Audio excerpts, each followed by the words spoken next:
На 9 јануари на сцена се враќаат политичките обврски.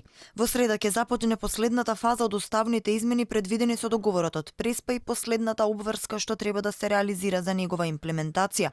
Седницата број 75 ки има 4 точки на дневен ред: утврдување на предлог амандманите на Уставот, донесување на амандманите, прогласување на амандманите и на предлог Уставниот закон за нивно спроведување.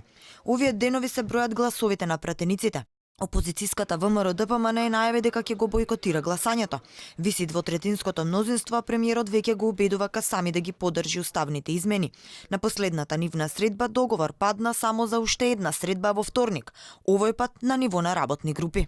Ne jemi optimist që kërkesat e lëvizjes Besa do të përmbushen, pasi që në fund të fundit nuk janë kërkesa për të amnestuar kriminal, por janë kërkesa legjitime që historikisht shqiptarët e Maqedonisë kërkojnë dhe janë të argumentuara dhe logjike. Për atë kemi besim dhe shpresë se të njëjtat do të përmbushen.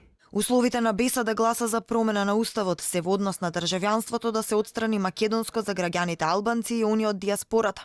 Се бара измена на членот 2 од 5-тиот амандман на Уставот со цел македонскиот и албанскиот јазик да фигурираат како службени јазици и председателот на државата да не може да блокира носење на закони одбивајќи да ги потпише. Ке сторам се до последен момент за да обезбедиме двотретинско мнозинство за уставните амандмани, кажа премиерот пред неколку денови.